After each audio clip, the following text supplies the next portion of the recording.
పరిశుద్ధ సత్యవాక్య గ్రంథము వాడుక భాషలో తెలుగు బైబిల్. ఆదికాండము 1వ అధ్యాయము. సృష్టి ప్రారంభం.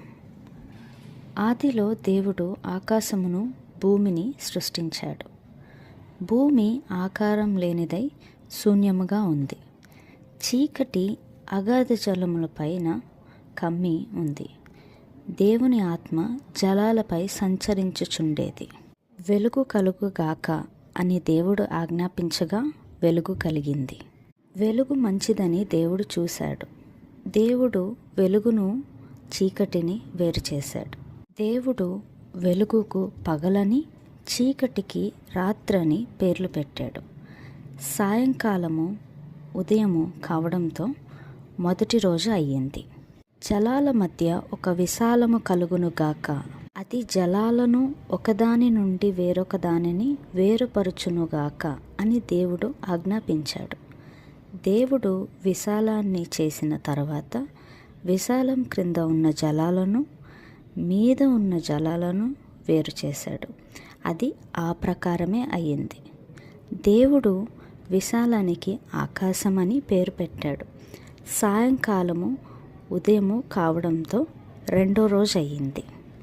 ఆకాశం క్రిందనున్న జలాలన్నీ ఒకచోట చేరి ఆరిన నేల కనబడునుగాక అని దేవుడు ఆజ్ఞాపించగా అలాగే జరిగింది.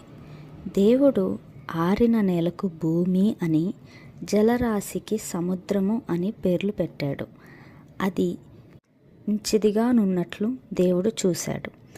దేవుడు పైరును, గడ్డిని, మొక్కల్ని, తమ జాతి ప్రకారం విత్తనాలున్న చెట్లను, తమ జాతి ప్రకారం విత్తనాలు కలిగి ఫలమిచ్చే వృక్షములను భూమి మొలిపించుగాక అని ఆజ్ఞాపించాడు.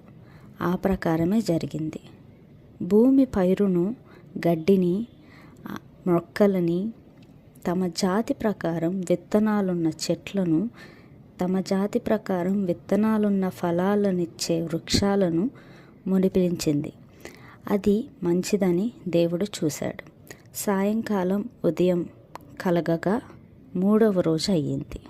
పగటిని రాత్రిని వేరుపరచడానికి ఆకాశ విశాలంలో జ్యోతులు కలుగునుగాక.